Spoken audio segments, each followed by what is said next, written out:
2022 saya meyakini itu. Sampai tahun 2017 dari Naqobah Ansab Aulia Tis'ah datang ke saya bahwa Kiai, ini saya menemukan sebuah manuskrip yang menyatakan bahwa Sunan Gunung Jati bukan dari Ba'alwi. Saya tolak, tidak bisa, karena saya memiliki manuskrip. Sekarang manuskripnya aslinya masih ada di museum Sri Baduga Maharaja yang ada di Bandung. Ini fotonya. Di situ ada nama Ba'alawi dalam silsilah Sunan Gunung Jati. Tapi itu Kiai katanya kayaknya manusia palsu, itu kata orang-orang Naat itu dari Madura. Saya belum menerima tahun 2017 itu. Tapi ketika ada narasi-narasi kebencian dari para habib kepada pemimpin-pemimpin bangsa, kepada presiden kita, kepada ulama-ulama Nahdlatul Ulama, saya jadi penasaran dengan nasab mereka. Kok turunan Nabi mencaci maki presiden? Luar biasa, sepertinya presiden tidak ada kehormatan. Padahal presiden ini memimpin 270 juta penduduk Indonesia yang kemuliaannya mewakili kemuliaan seluruh anak bangsa Indonesia. Tapi di hadapan dia yang merasa sebagai turunan Nabi, itu seperti tidak ada harga dan tidak ada nilainya. Jangan-jangan semacam ini bukan keturunan Nabi. Waktu itu saya memeriksanya hanya person per person saja. Jadi yang mencaci maki itu saja yang saya periksa nasabnya.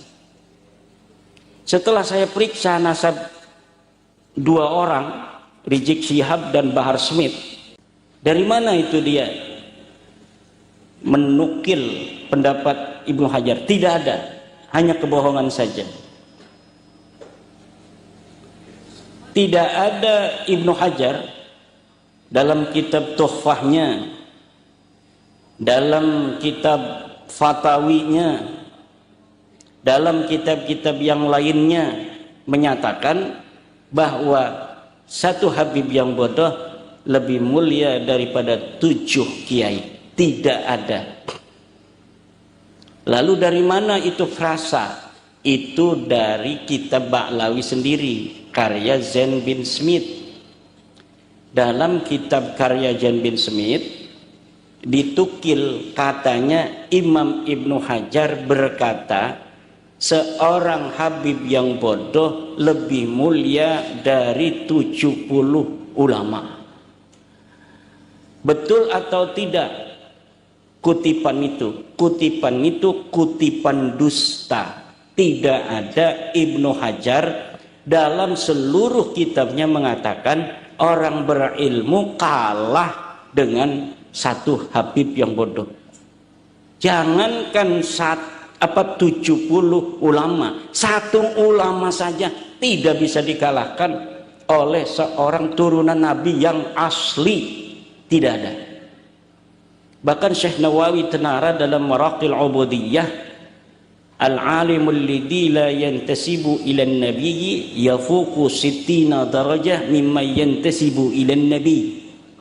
Atau kama qala Syekh Nawawi, bahwa orang yang berilmu yafuqu, dia mengalahkan 60 darajah, 60 derajat daripada orang yang bernisbah kepada Rasulullah Muhammad sallallahu alaihi wasallam. Min thaniyatil wada wajib السكر علينا ماذا عن الله دا طلع البدر علينا من ثنيات الوداع وجب السكر علينا ماذا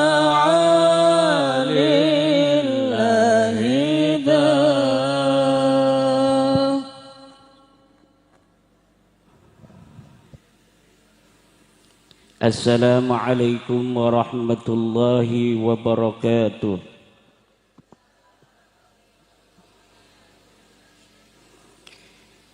Alhamdulillahil malikil hakim, al-jawadil karimil azizir rahim, fattariqu ilaihi wadihul lil qasidin, والدليل عليه لائح للناذرين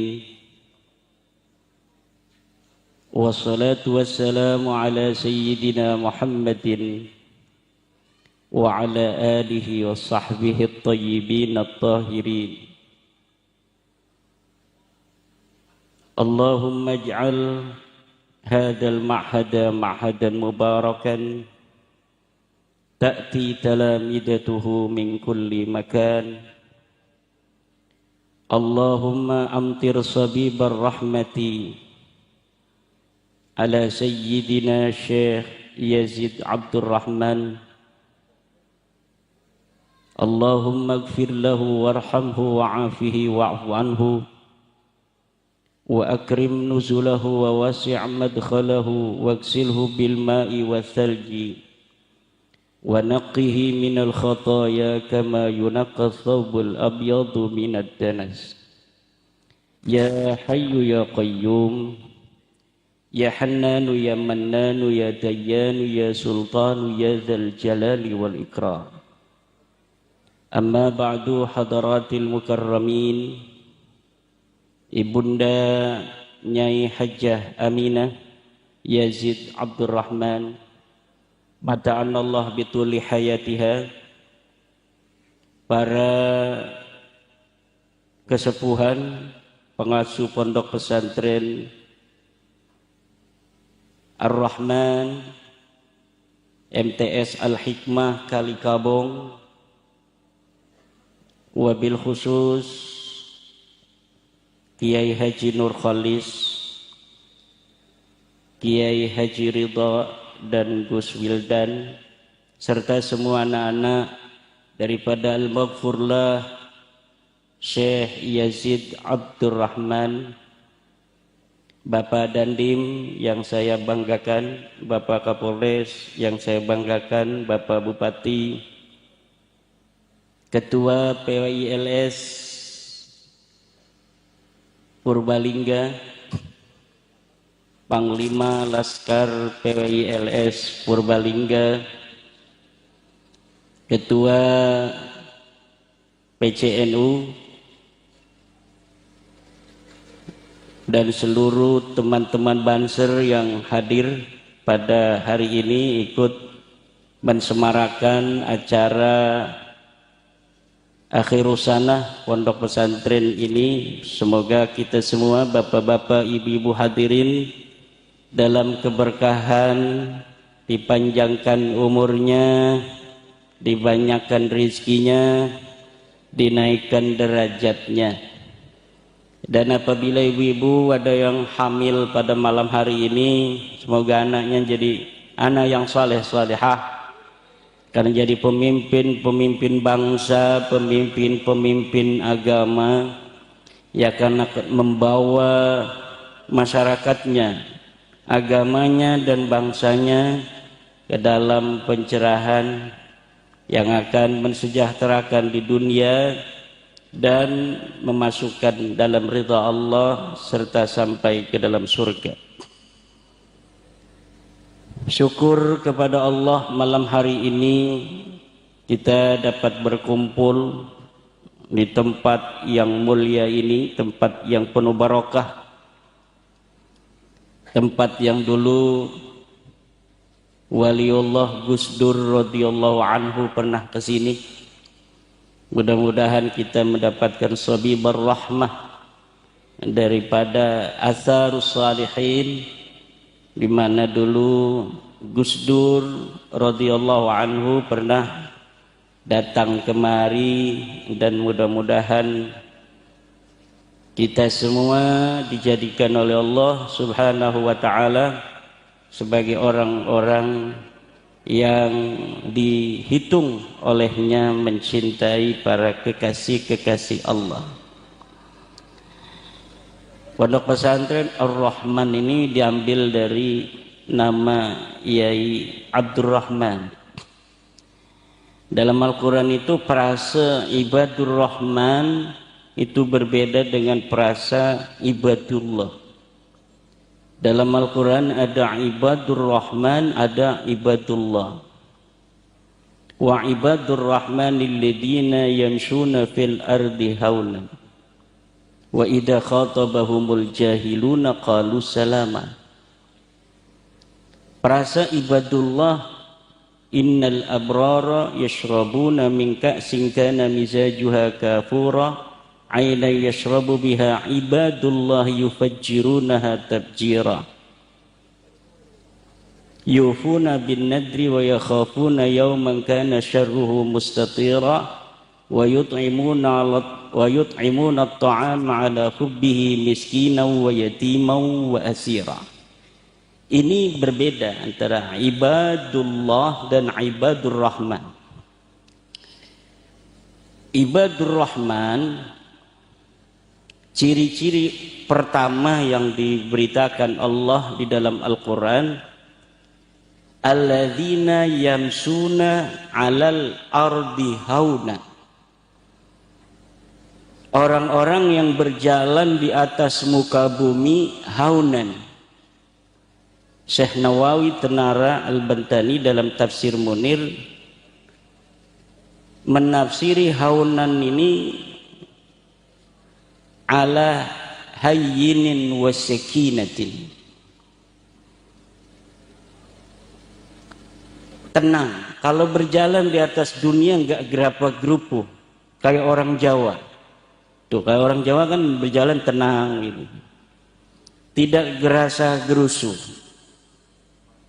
Wa idza khatabahumul jahiluna qalu salama. Dan kalau ada orang-orang bodoh yang mengkhitab ibadur rahman ini qalu salama, selalu membalas dengan peace, damai. Jadi tidak radikal, tidak ingin kerusuhan.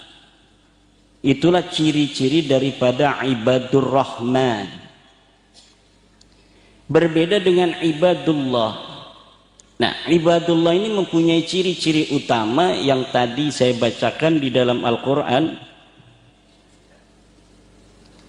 bahwa ibadullah ini disebut juga al-abrar, orang-orang yang senantiasa berbuat baik. Innal abrara yashrabuna min ka'sin kana mizajuha kafura ayna yashrabu biha ibadullahi yufajjirunaha tafjira. Cirinya apa? Yufuna, menepati janji, menepati nada. Wa yakhafuna yawman kana syarruhu mustatira, dan sangat takut terhadap suatu hari yang kejelekannya mustatira, panjang sekali. Hari ini ada orang yang terkena penyakit kanker misalnya, syar, sakit, tapi syarruhu ghairu mustatir, tidak akan lama. Kalau dia sudah sembuh, selesai. Atau dia mati, selesai. Toh setelah mati kita akan hidup lagi. Mati itu tidak lama. Makanya tentara, Pak Dandim dan anak buah itu berani mati. Kenapa? Tahu kalau mati itu dalam berjuang membela negara, tidak lama mati, hidup lagi. Maka dalam tradisi NU, orang wafat itu kemudian dikirim doa. Ini tradisi NU. Karena dia hidup lagi, dan orang hidup itu perlu adanya kiriman. Katakanlah yang namanya alam barzah itu seperti tahanan kepolisian, maaf kepolisian. Belum divonis. Divonisnya nanti setelah yaumul qiyamah. Jadi sebelum hari kiamat, orang itu masih di tahanan polsek, belum masuk pengadilan, ini masih bisa berdamai, difasilitasi oleh polsek.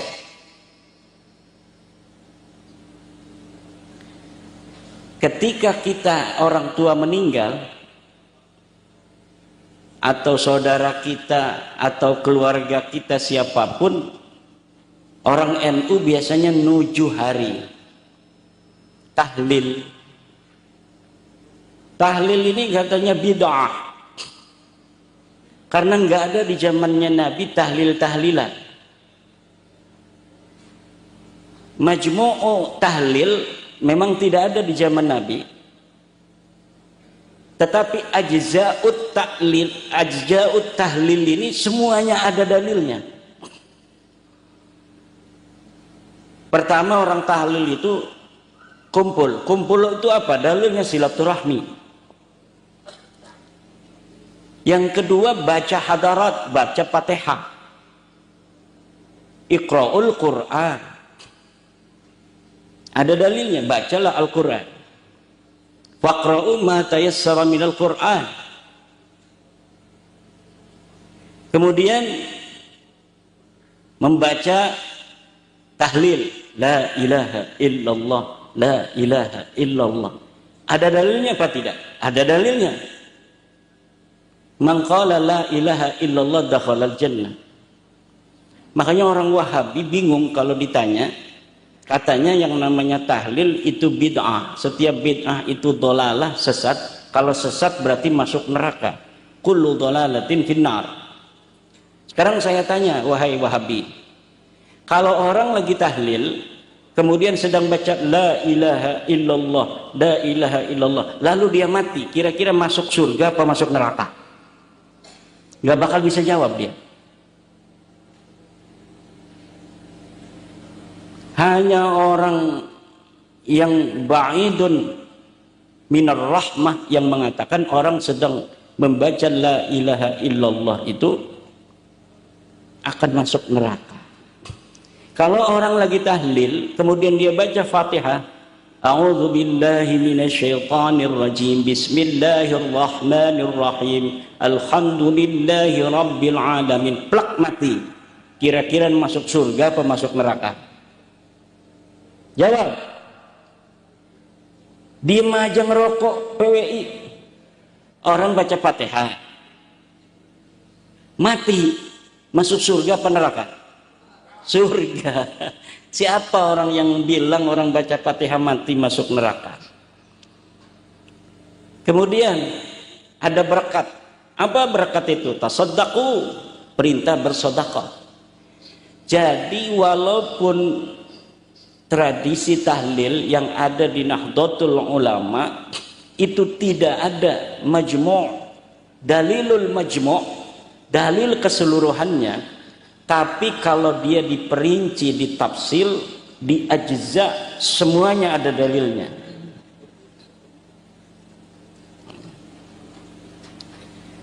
Kata Syekh Nawawi Tenara, alladzina yamsuna 'alal ardi haunan, itu maknanya ala hayyinin was sakinah. Ibadur Rahman itu adalah orang-orang yang berjalan di atas muka bumi ala hayyinin was sakinah. Dia santai, tidak gerapah gerupu. Ini Syekh Nawawi punya tafsir namanya Tafsir Munir. Dikenal oleh santri namanya Tafsir Munir, tapi nama sebenarnya adalah Tafsir Marah Labid. 2 jilid. Ini beliau mengarang sebagian di Banten, sebagian di Mekah Al-Mukarramah. Maka saya pernah bilang bahwa seluruh Ba'lawi yang masih hidup maupun yang meninggal kalah utamanya dengan Syekh Nawawi Tenara. Kenapa? Karena Syekh Nawawi punya Tafsir Munir. Ba'lawi nggak ada yang punya kitab tafsir. baik ulama yang sudah mati maupun ulama yang masih hidup. Bahlawi punya Bughyatul Mustarsyidin, Syekh Nawawi punya Nihayatuz Zain,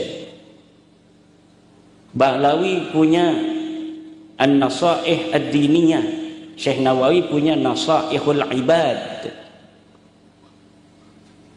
Bahlawi punya Risalatul Muawanah, Syekh Nawawi punya Maraqil Ubudiyah, Bahlawi punya Safinatus Shalah, Syekh Nawawi punya Bahjatul Wasail.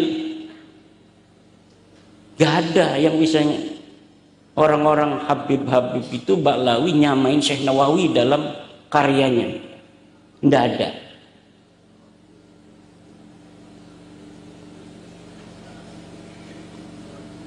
Kan mereka yang selalu mengunggul-unggulkan, ini lebih utama pakai muqaddam daripada Syekh Abdul Qadir Jailani, Kiai Ridho, Kiai Nurholis, Kiai NU, 70 kiai kalah dengan satu Habib yang bodoh.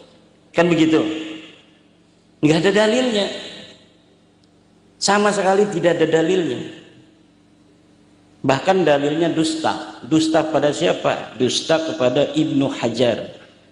Mereka selalu membawa-bawa nama Ibnu Hajar.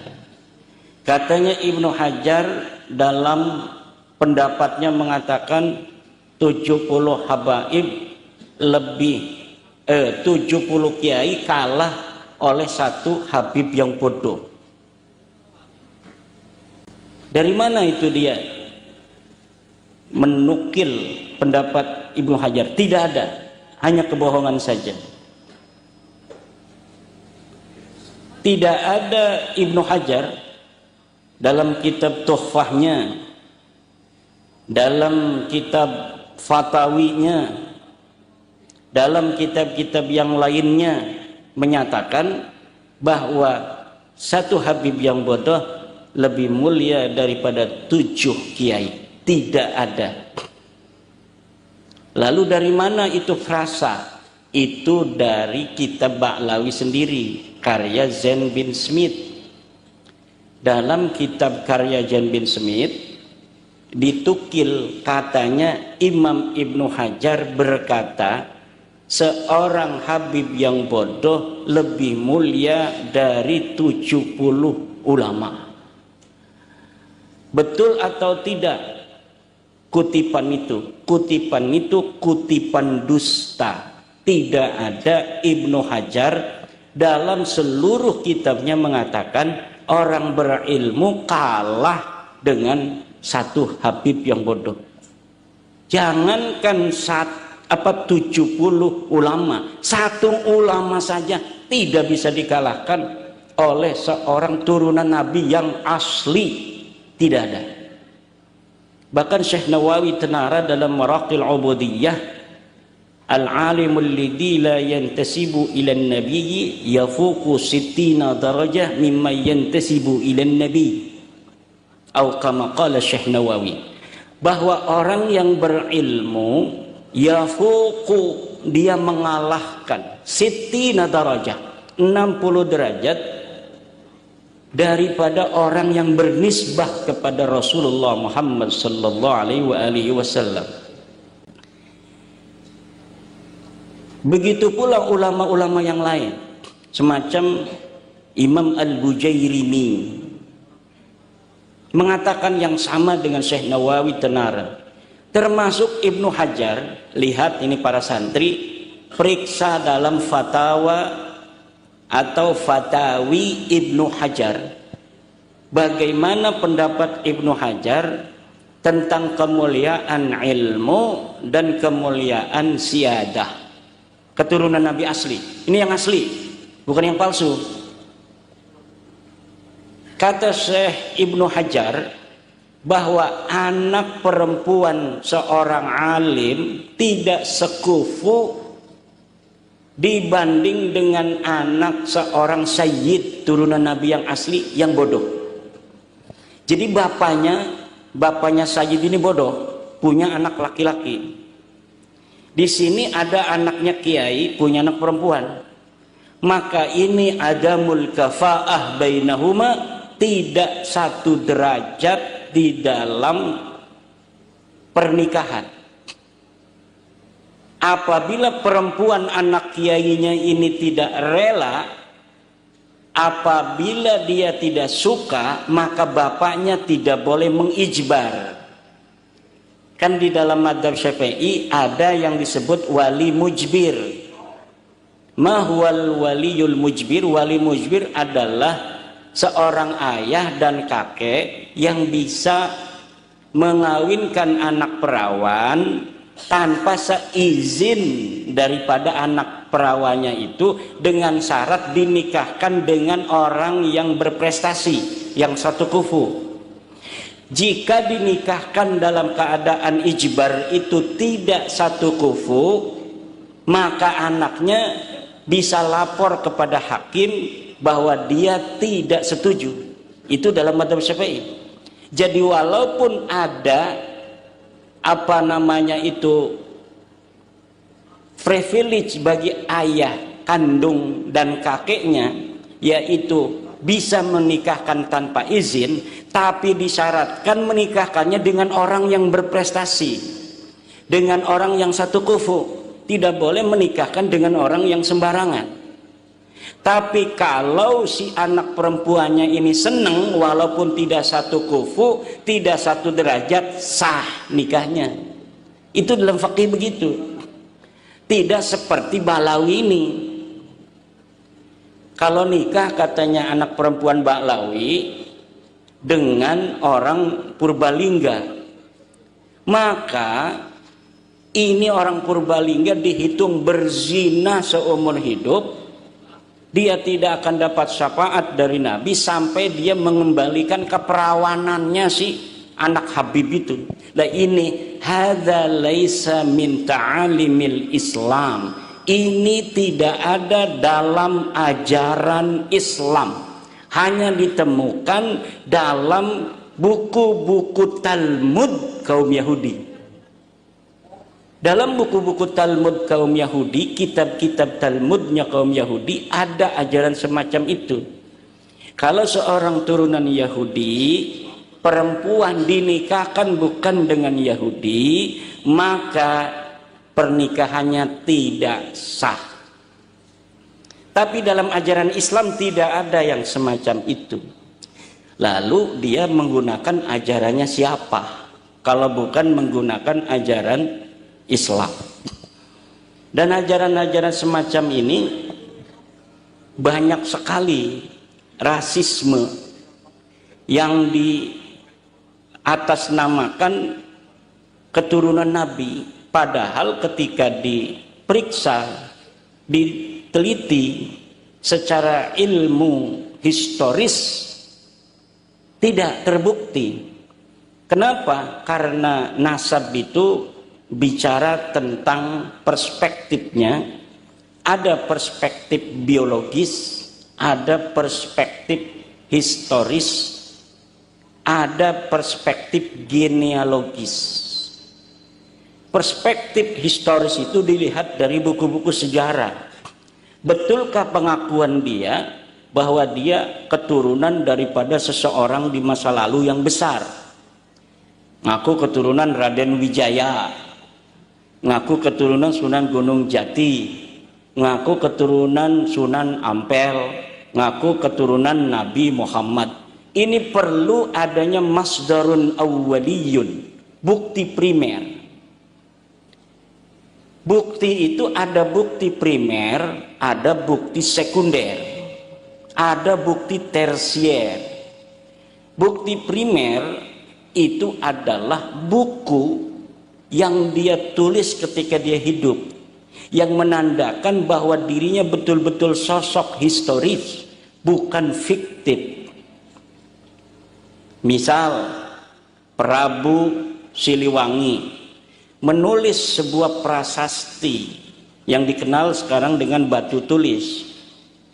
Nah, ini merupakan bukti primer adanya sosok seseorang yang bernama Prabu Siliwangi yang batunya dapat diteliti secara kajian epigraf, kajian arkeologis, bahwa betul batu dengan guratan-guratan yang tertulis di atasnya itu berumur 2000 tahun atau 1500 tahun atau 500 tahun. Itu ahlinya akan bisa membaca.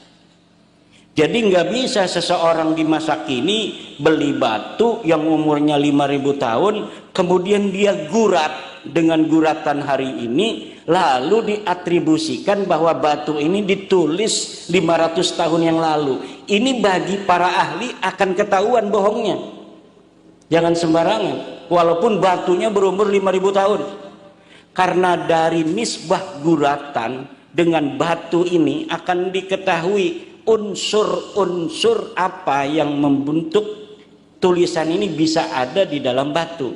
Misal dari logam, nanti sisa-sisa logamnya ini, obeng yang dipakai, pahatnya, ketahuan ini pahatannya besi yang campurannya besi Cilegon yang dicampur dengan bahan kimia tertentu yang ada diproduksi pada tahun 2020.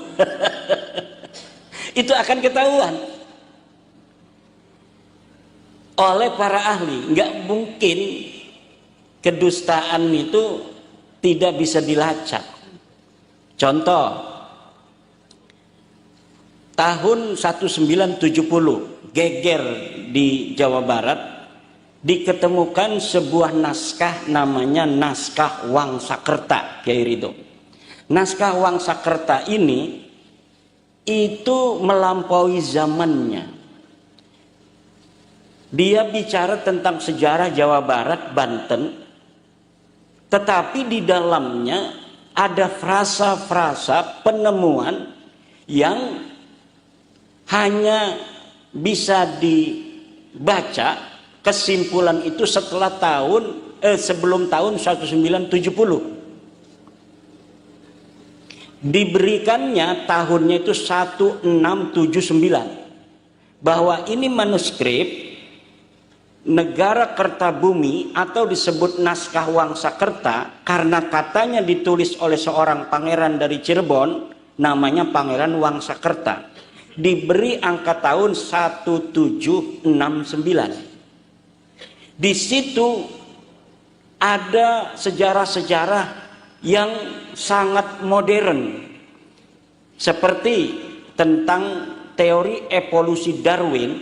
Itu sudah ada di buku naskah Wangsakerta yang katanya ditulis tahun 1600, padahal teori evolusi Darwin itu abad 19. Kemudian susunan nama raja-raja Tarumanegara itu sangat terperinci sekali yang tidak ditemukan oleh naskah-naskah yang berada di bawah tahun 1970, sebelum 1970 itu baru ditemukan. Jadi 1600 ini tidak mungkin kesimpulan itu bisa ada, karena waktu itu belum ada peneliti dari Belanda. Karena kesimpulan seperti itu hanya digelontorkan, dikeluarkan oleh peneliti-peneliti Belanda. Tetapi dalam naskah itu kesimpulan para sejarawan Belanda sudah ada. Itu dari teks dan intertekstualitas dapat ditengarai bahwa manuskrip Negara Kertabumi adalah manuskrip palsu.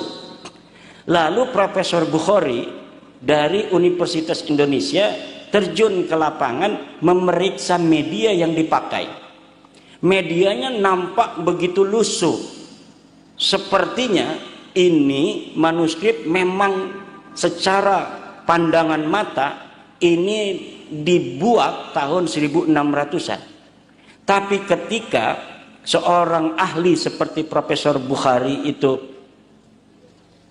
dengan ludah kemudian dia menekan, hanya dengan tangannya, belum diuji lab, itu sudah kelihatan bahwa kertasnya adalah kertas Manila yang diproduksi tahun 1960. Dan dari naskah ini pula lah saya dulu terjebak. Karena naskah Wangsakerta atau disebut dengan nama negara Kertabumi ini, di dalamnya selain menulis tentang sejarah kerajaan masa lalu di abad 1 Masehi, yaitu kerajaan Salakanegara, dilanjutkan abad 5 Masehi kerajaan Tarumanegara, selanjutnya kerajaan Pajajaran. Di sana juga mencakup sejarah Kesultanan Cirebon dan Kesultanan Banten. Dan di dalam salah satu konten yang ada di dalam manuskrip itu ada silsilah Sunan Gunung Jati Syarif Hidayatullah. Dan di dalam manuskrip palsu itu dinyatakan bahwa Sunan Gunung Jati itu berasal dari Yaman. Bapaknya namanya Abdullah bin Ali Nurul Alam, terus ke Abdullah Azmatkan, terus ke Ba'alawi. Jadi satu marga dengan Habib-Habib itu. Itu sampai tahun 2022 saya meyakini itu. Sampai tahun 2017 dari Naqobah Ansab Aulia Tis'ah datang ke saya bahwa Kiai, ini saya menemukan sebuah manuskrip yang menyatakan bahwa Sunan Gunung Jati bukan dari Ba'alwi. Saya tolak, tidak bisa. Karena saya memiliki manuskrip. Sekarang manuskripnya aslinya masih ada di Museum Sri Baduga Maharaja yang ada di Bandung. Ini fotonya. Di situ ada nama Ba'alawi dalam silsilah Sunan Gunung Jati. Tapi itu Kiai katanya kayaknya manusia palsu, itu kata orang-orang Naat itu dari Madura. Saya belum menerima tahun 2017 itu. Tapi ketika ada narasi-narasi kebencian dari para habib kepada pemimpin-pemimpin bangsa, kepada presiden kita, kepada ulama-ulama Nahdlatul Ulama, saya jadi penasaran dengan nasab mereka. Kok turunan Nabi mencaci maki presiden? Luar biasa, sepertinya presiden tidak ada kehormatan. Padahal presiden ini memimpin 270 juta penduduk Indonesia yang kemuliaannya mewakili kemuliaan seluruh anak bangsa Indonesia. Tapi di hadapan dia yang merasa sebagai turunan Nabi itu seperti tidak ada harga dan tidak ada nilainya. Jangan-jangan semacam ini bukan keturunan Nabi. Waktu itu saya memeriksanya hanya person per person saja. Jadi yang mencaci maki itu saja yang saya periksa nasabnya. Setelah saya periksa nasab dua orang, Rizik Syihab dan Bahar Smith, itu kemudian kesimpulannya di luar dugaan. Ternyata bukan hanya dua orang ini yang bukan keturunan Nabi. Semua orang yang bernasab kepada Alwi bin Ubaidillah ini bukan keturunan baginda Nabi besar Muhammad sallallahu alaihi wasallam. Dilihat dari ilmu sejarah, tidak ada sama sekali. Mereka baru mengaku pada abad ke-9 Hijriah. Sekarang kan abad ke-15 Hijriah. Mereka mengaku di abad 9 Hijriah tentang leluhurnya yang namanya Alwi yang ada di abad ke-5 Hijriah. Alwi ini punya ayah namanya Ubaid, ada di abad ke-4 Hijriah, 383 Hijriah. Ini leluhur mereka ini katanya keturunan Nabi dari seorang turunan Nabi asli namanya Ahmad bin Isa. Saya periksa Ahmad bin Isa di dalam kitab-kitab sezaman yang satu masa dengan Ahmad bin Isa, tidak ada Ahmad bin Isa mempunyai anak namanya Ubaid ini. Tidak ada Ahmad bin Isa punya punya cucu namanya Alwi. Tidak ada sama sekali. Sedang kitab-kitabnya di zaman itu abad ke-4 banyak sekali. Imam Syafi'i kan abad ke-2 Hijriah. Beliau wafat di awal abad ke-3, 204 atau 205 Hijriah. Itu kitabnya masih ada sampai sekarang. Ubaid ini itu adanya di abad 4. Tentu lebih banyak lagi yang dikarang oleh ulama-ulama di Yaman pada saat itu. Kita periksa satu persatu daripada kitab-kitab yang menyebut kota Yaman, yang menyebut Kabupaten Tarim. Di situ disebutkan dalam kitab Tabaqat Fuqaha'il Yaman, siapa-siapa saja ulama yang ada di Tarim. Tidak ada nama-nama yang disebut sebagai leluhur habaib itu tercatat sebagai orang sosok historis yang ada di abad itu. Tidak ada. Padahal ulama-ulama biasa ditulis. Nah, yang katanya ulama besar seperti Muhammad Shahid Mirbat itu ulama besar, katanya mujtahid mutlak. Ternyata sama sekali tidak dicatat di dalam kitab yang menerangkan ulama-ulama Tarim dan ulama-ulama Yaman.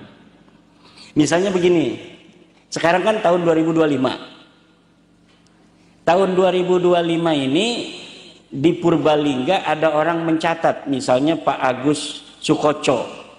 Pak Agus Sukoco itu kan penulis di Purbalingga yang sudah terkenal. Dia nulis sejarah ulama-ulama di Purbalingga. Satu, Kiai Yazid Abdurrahman. Dilanjutkan oleh Kiai Ridho, segala macam. Ditulis ulama-ulama Purbalingga. 300 tahun kemudian ada orang meneliti Purbalingga. Siapa sih ada ulama-ulama yang hidup di tahun 2025? Dengan menggunakan naskah sezaman dengan tahun 2025 ini yang tulisan daripada Pak Agus Sukoco. Ditemukan manuskripnya. Oh, masih ada tuh di perpustakaan Arsip Nasional, misalnya buku karya Bapak Agus Sukoco yang menerangkan nama ulama-ulama Purbalingga.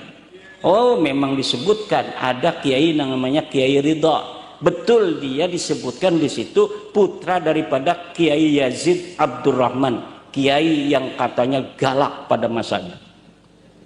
Saya ada yang bisikin, Kiai Yazid ini nggak kayak Kiai Ridho begini halus. Kiai Yazid orangnya galak katanya. Kalau Kiai Ridho halus nih, nurut ibunya genetiknya, mitokondrianya kuat ini. Karena DNA itu ada DNA parental, ada paternal, ada mitokondria. Kalau paternal itu kita ingin mengetahui leluhur kita, ayah bin ayah bin ayah bin ayah bin ayah bin ayah bin ayah sampai Nabi Adam alaihissalam. Itu bisa terdeteksi. Kalau mitokondria itu kita ingin mengetahui ibu kita, punya ibu, punya ibu, punya ibu, punya ibu, punya ibu sampai Siti Hawa. Kalau parental zigzag. Yang zigzag itu untuk mengetahui kadar berapa persen kita orang Purbalingganya, berapa persen nenek-nenek kita yang orang Bantennya, berapa persen nenek-nenek kita yang orang Indianya. Itu tes DNA parental yang zigzag untuk mengetahui kadar genetik kita lebih banyaknya dari keturunan mana. Dan ini sudah diadakan sebuah tes DNA tahun 2021 oleh orang Banten, itu pemilik Historia yang sekarang jadi anggota DPR RI dari PDI. Nah, itu mengambil sampel-sampel di Indonesia, diantaranya sampel Najwa Shihab dari Baklawi perempuan. Setelah diperiksa DNA Najwa Shihab itu, lihat di Google masih ada, 48%-nya bukan orang Arab, dia orang India. Jadi lebih dominan genetik yang ada di dalam diri Najwa Shihab itu orang India, bukan orang Arab. Nah, itu untuk mengetahui persentase genetik dari suku apa saja yang mempengaruhi seseorang. Ini saya ini sekarang tinggalnya di Banten, tapi silsilahnya itu lari kemana-mana. dari Wonosobo ada. Mungkin kalau sudah Wonosobo ada, yang terdeteksi itu dari nama Kiai Ageng Wonosobo, ada dari Maduranya ada dari Prabu Siliwanginya, ini yang paling banyak kali. Ada dari Cirebonnya, ada dari Acehnya. Tapi belum tes DNA. Karena saya bilang kalau tes DNA mau ngapain kita? Mau hebat-hebatan nih tes DNA saya. Kamu harus tunduk pada saya. Kamu tes DNA-nya G, saya J1. Kan nggak begitu juga. Nah, dari situ ada hasil-hasil tes DNA di Family Tree DNA yang hari ini bisa diakses di internet. Coba bapak-bapak, ibu-ibu, punya HP enggak bu? Bu punya HP enggak? Punya kan? Ketik di Google searching itu Family Tree DNA atau langsung aja Ba'alawi DNA. Itu akan keluar hasil dari Habib-habib yang sudah tes DNA. Hasilnya apa? G. Artinya apa itu G itu Kiai? Artinya G itu jangankan turunan Nabi, orang Arab duduk. Jangankan turunan Nabi, orang Arab aja bukan. Kalau orang Arab emang apa? Orang Arab itu J1. J1. Dari mana taunya? Dari sampel-sampel keluarga ring 1 yang ada di Saudi, dari keturunan raja-raja Mekah yang keturunan Nabi. Di dalam tradisi zaman Sultan Utsmaniyah itu, kan dulu kerajaannya namanya Kesultanan Utsmaniyah. Untuk Mekah itu gubernurnya harus keturunan Nabi. Dari masa lalu. Gak mulai ganti itu hanya ketika 1924 Sultan Abdul Hamid Kairo, apa namanya itu, Istanbul, dikalahkan oleh Inggris Prancis. Sehingga kemudian gubernur Mekah bukan dari turunan Nabi lagi, diganti oleh Raja Saud. Dari keluarganya Raja Saud. Tetapi hak mereka tetap diberikan oleh kerajaan. Mereka diberi humus apabila ada pendapatan negara, mereka diberikan hak oleh kerajaan Arab Saudi ini. Dan hari ini keluarga itu sudah tes DNA.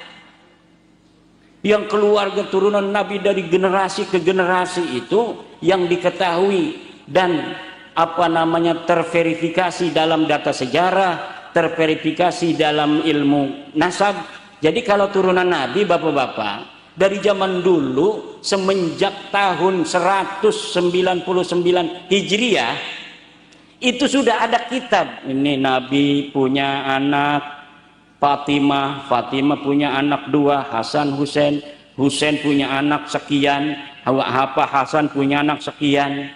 Nanti 100 tahun lagi ada lagi kitab, penambahan-penambahan itu ditaroin penambahan. Setiap tahun, setiap abad, kadang-kadang ada 5-10 kitab yang ditulis. Dan kitabnya hari ini kebanyakan bisa diakses di internet. Dari mana? Dari universitas-universitas yang ada di Turki, yang dulunya peradaban Islam kuat di sana. Yang ada di Saudi, bahkan yang ada di apa namanya itu Vatikan. Sebagiannya ada di British Library di Inggris, ada juga di Leiden Library University di Leiden, Belanda. Ini jadi nggak bisa berkutik. Orang yang ngaku cucu Nabi nggak punya data yang valid, itu akan terbongkar. Ditambah lagi DNA hari ini semuanya ditaruh di internet oleh perusahaan DNA. Ada dari ASEC, dari Family Tree DNA, dari Heritage dan lain sebagainya. 180 orang yang tes DNA dari Habib-habib ini semuanya gagal, bukan keturunan Nabi dan bukan bangsa Arab. Dan ini ilmiah.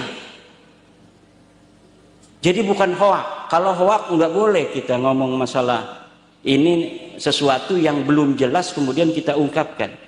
Karena ada sebuah ungkapan para ulama yang bagi likulli ahadin ayyakuna lahu khiratun fi hadan nasabis syarifi hatta la yantasiba ilai ahadun illa bihaqqin. Tidaklah boleh atau yang bagi seharusnya bagi setiap orang mempunyai kepedulian terhadap nasabnya Rasulullah dan keturunannya, agar tidak sembarang orang bisa untuk mengaku sebagai keturunan Nabi. Ya kalau orangnya soleh sih yang mengaku turun Nabi semuanya bagus-bagus gitu kan, bukan hanya oknum-oknum satu dua, ya masih wajar. Ini oknumnya kebanyakan, bikin kita curiga, nggak percaya kalau dia turun Nabi. Masa ada turun Nabi yang Kristen? Asegaf ada yang Kristen. Kemarin di Jepara Al-Habsyi 31 anak-anak diperkosa. Kemarin di Jombang jadi pengedar narkoba. Di Bekasi Al-Atas tatonya satu badan. Di Banyuwangi bunuhin orang jamaahnya. Bin Yahya di Cirebon merkosa istri orang di majelis taklim. Astagfirullah. Lah ini yang begini-begini ini apakah kita membiarkan orang membawa-bawa nama Nabi kemudian memalukan nama Nabi itu sendiri? Wajib hukumnya bapak-bapak. Wajib hukumnya. Wajib apa? Wajib memberitahu kepada orang lain bahwa dia bukan turun Nabi. Agar apa?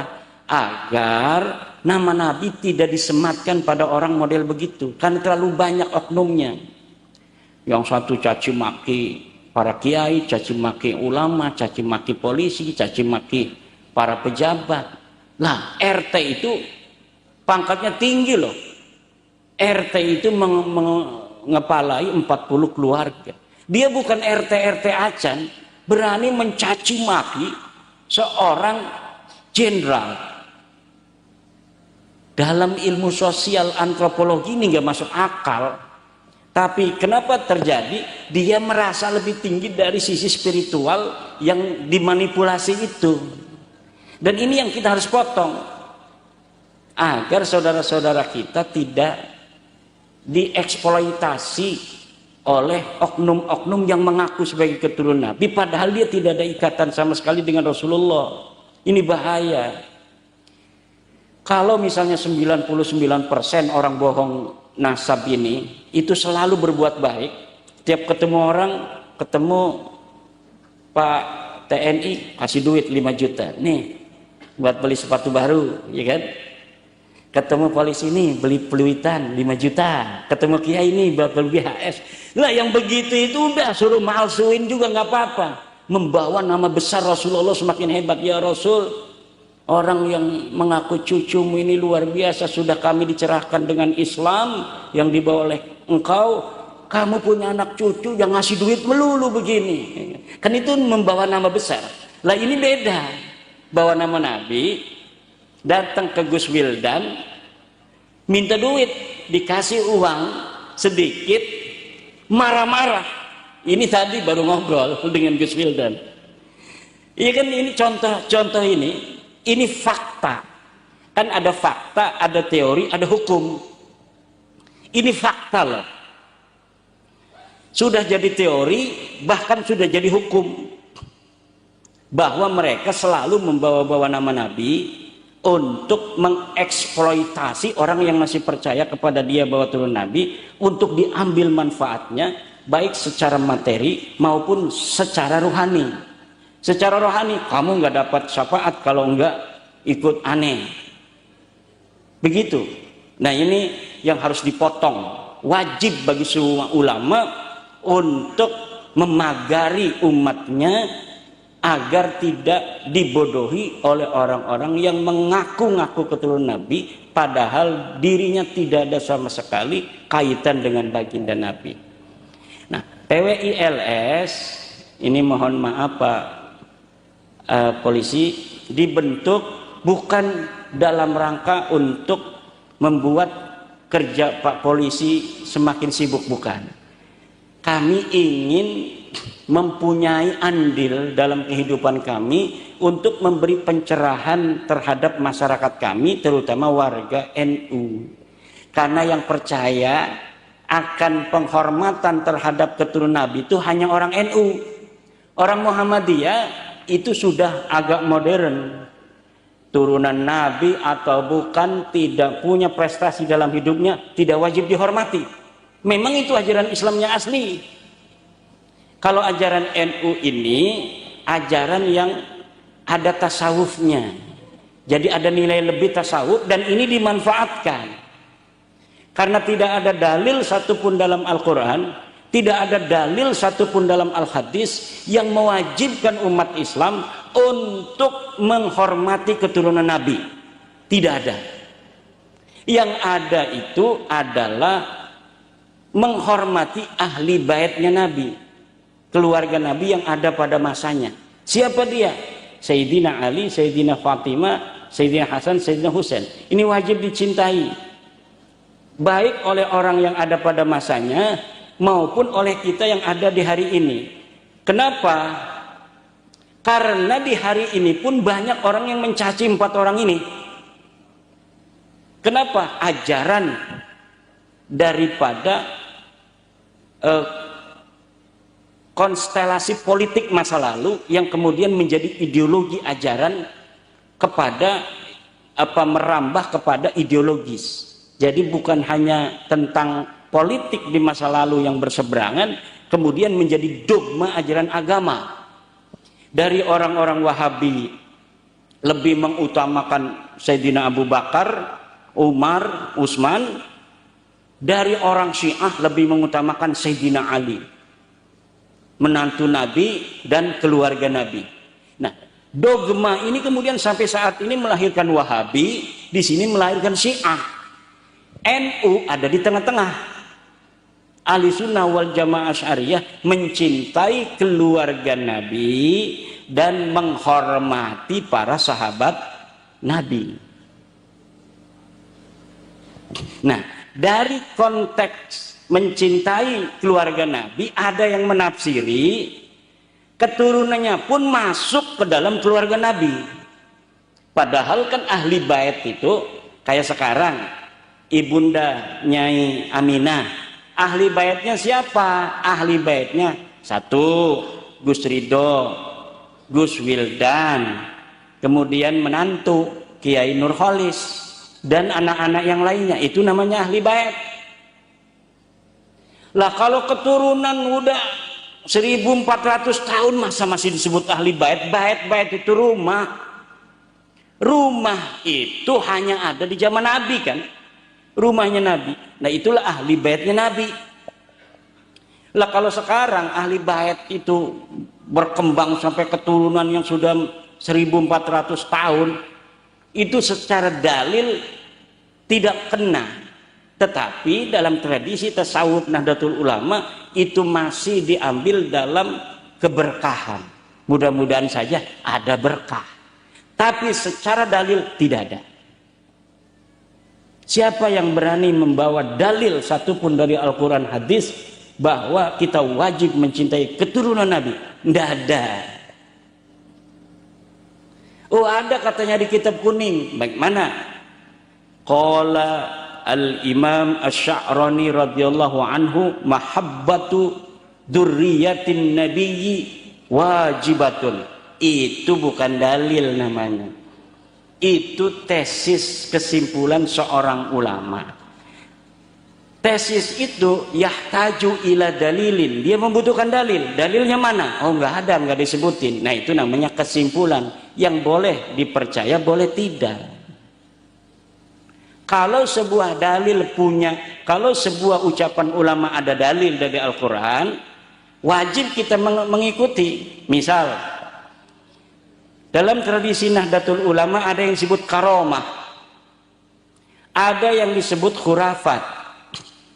Kalau karomah ini disebutkan dalam Al-Quran, seperti keramatnya Nyi Siti Maryam, dia bisa untuk didatangkan makanan oleh Allah tanpa ada di dalam musimnya, Ini wajib untuk dipercayai. Siapa yang tidak percaya pada keramatnya Siti Maryam, kafir. Kenapa? Karena keramatnya disebutkan dalam Al-Quran. Siapa orang yang tidak percaya pada keramatnya Asyik bin Barhaya, yang dia mengatakan bisa membawa singgasananya Ratu Balqis ke Raja Sulaiman dalam satu kali kedipan mata, tidak percaya hari ini kita pada keramatnya Asyik bin Barhaya itu, kafir. Kenapa? Karena keramatnya itu ada di dalam Al-Quran. Siapa yang tidak percaya pada keramatnya Ashabul Kahfi yang bisa tidur 300-an tahun itu, maka dia kafir. Kenapa? Karena keramatnya Ashabul Kahfi disebutkan dalam Al-Quran. Siapa yang tidak percaya keramatnya Faqih Muqaddam dapat mi'raj 70 tahun, maka barokah itu. Kenapa? Karena keramat itu bukan keramat, namanya khurafat. Apa bedanya keramat dan khurafat? Kalau keramat adalah kemuliaan yang diberikan oleh Allah kepada hambanya yang bertakwa berupa hal-hal yang di luar adat kebiasaan. Biasanya yang namanya telur bisa mateng kalau digoreng. Ini dikasih sama kiai kita, baru keluar dari bebek, diambil, makan. Kemudian kita ambil, udah mateng. Nah, itu keramat. Keramat itu dipercaya atau tidak tergantung dari riwayat. Keramat bisa dipercaya atau tidak tergantung dari riwayat. Kalau riwayatnya ini terpercaya, baru satu generasi misalnya yang ngelihat juga banyak orang mutawatir begini. Misalnya saya lagi ceramah, setelah saya lagi ceramah, saya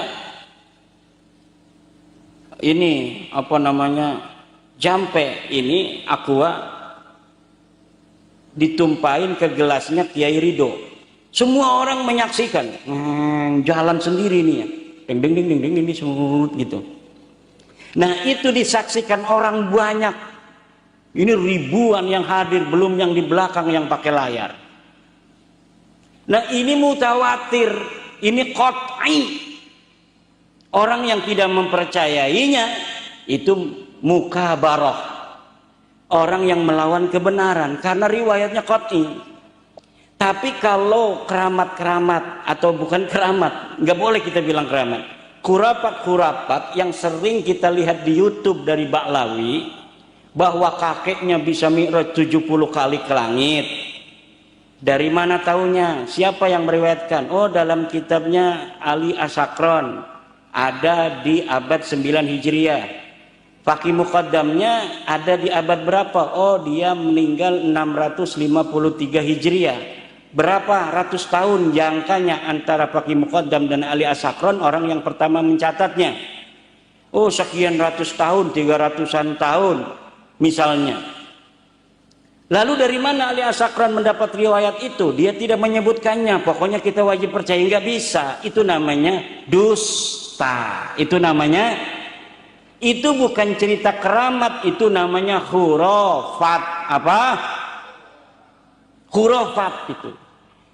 Tapi cerita-cerita kewalian dan keramat Syekh Abdul Qadir Jailani itu orang yang masih hidupnya mencatat kitabnya.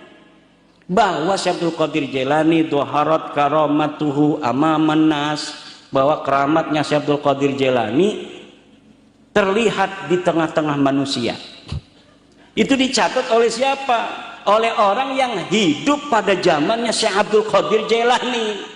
Nah, kalau oleh orang yang hidup pada masanya, seperti saya hidup dengan Abu Yadim Yati, saya pernah melihat keramatnya Abu Yadim Yati. Saya menulis dalam kitab saya. Itu namanya bukti sezaman yang tidak perlu riwayat lagi, karena saya bertemu dengan Abu Yadim Yati.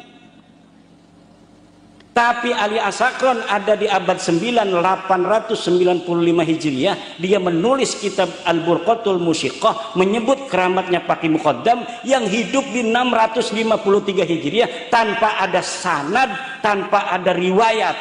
Itu namanya khurafat, kedustaan, cerita-cerita dusta.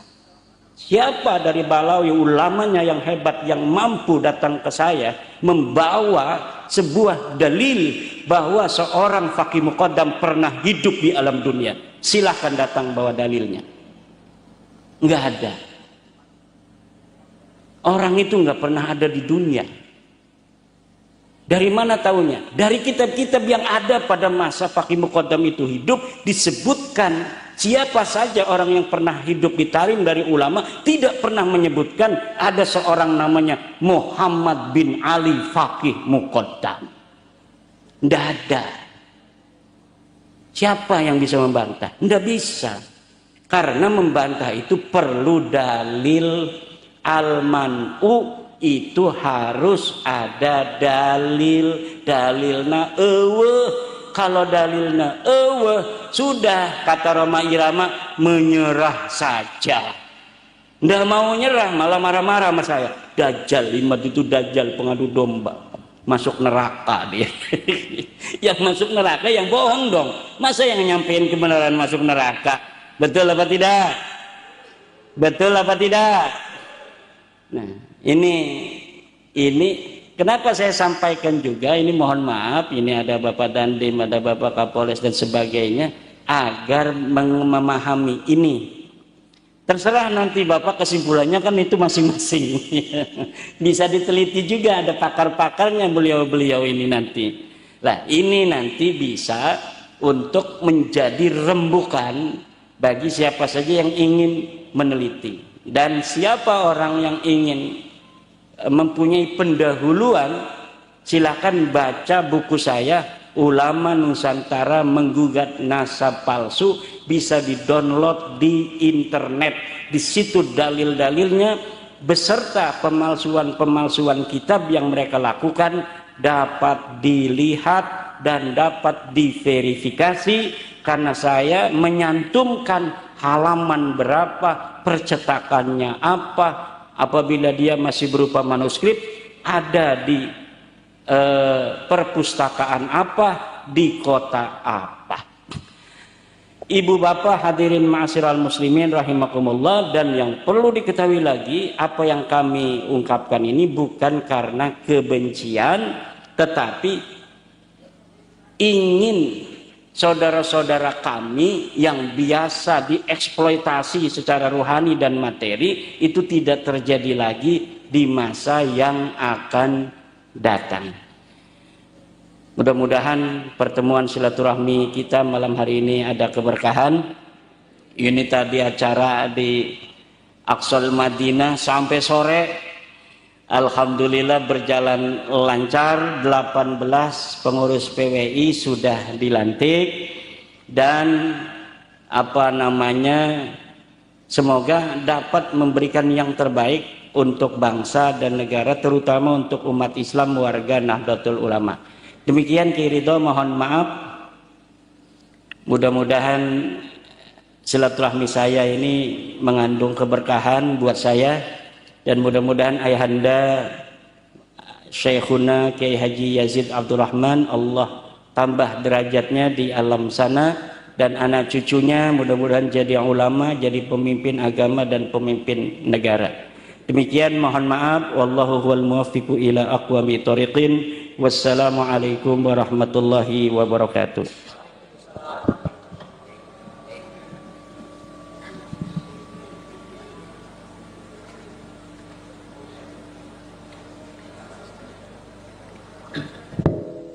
Langsung doa.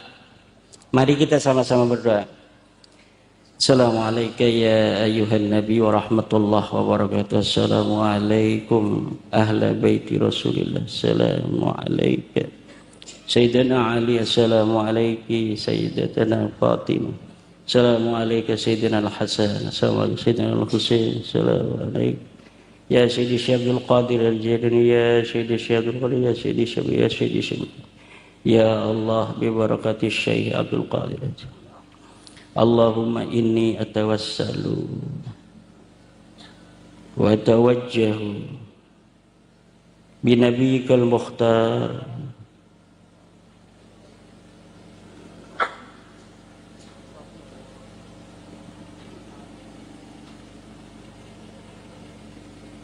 الفاتحة. أعوذ بالله من الشيطان الرجيم. بسم الله الرحمن الرحيم. الحمد لله رب العالمين الرحمن الرحيم مالك يوم الدين. إياك نعبد وإياك نستعين اهدنا الصراط المستقيم صراط الذين أنعمت عليهم غير المغضوب عليهم ولا الضالين. اللهم صل على سيدنا محمد في الأولين والآخرين وبارك وسلم ورضي الله تبارك وتعالى عن كل صحابة رسول أجمعين. اللهم لك الحمد شكرا ولك المن فضلا أنت ربنا حقا ونحن عبيدك رقا وأنت لم تزل لذلك أهلا. اللهم يا ميسر كل عسير ويا جابر كل كثير يا صاحب كل فريد يا مأمن كل خائف ويا مغني كل فقير يسير علينا كل عسير يسير علينا كل عسير يسير علينا كل عسير فتيسير العسير عليك يسير. اللهم يا من لا يحتاج إلى البيان والتفسير حاجاتنا إليك كثير حاجاتنا إليك كثير حاجاتنا إليك كثير وأنت عليم بها وبصير. اللهم إنا نخاف منك ونخاف ممن يخاف منك ونخاف ممن لا يخاف منك. نجنا ممن لا يخاف منك بحرمة سيدنا محمد صلى الله عليه وسلم. اخرسنا بعينك التي لا تنام واكنفنا بكنفك الذي لا يرام وارحمنا بقدرتك علينا يا أرحم الراحمين. اللهم اغفر للمؤمنين والمؤمنات والمسلمين والمسلمات الأحياء منهم والأموات. اللهم خصوصا إلى حضرة الشيخ يزيد عبد الرحمن. اللهم اغفر له وارحمه وعافه واعف عنه وأكرم نزله وواسع مدخله واغسله بالماء والثلج ونقه من الخطايا كما ينقى الثوب الأبيض من الدنس. اللهم اجعل قبره روضة من رياض الجنان ولا تجعل قبره حفرة من حفر النيران. اللهم اجعلنا وأولادنا وأزواجنا وذرياتنا وطلابنا من أوليائك المقربين والعلماء العاملين الراسخين العابدين الزاهدين المتواضعين المفتوحين المرزوقين المحبوبين المجاهدين الطاهرين. اللهم اجعل آخر كلامنا عند انتهاء آجالنا قول لا إله إلا الله. اللهم اجعل آخر كلامنا عند انتهاء آجالنا قول لا إله إلا الله. اللهم اجعل آخر كلامنا عند انتهاء آجالنا قول لا إله إلا الله. يا الله بها يا الله بها يا الله بحسن الخاتمة يا الله بها يا الله بها يا الله بحسن الخاتمة يا الله بها يا الله بها يا الله بحسن الخاتمة. اللهم ربنا آتنا في الدنيا حسنة وفي الآخرة حسنة وقنا عذاب النار. فلك سبحان ربك رب العزة عما يصفون وسلام على المرسلين والحمد لله رب العالمين.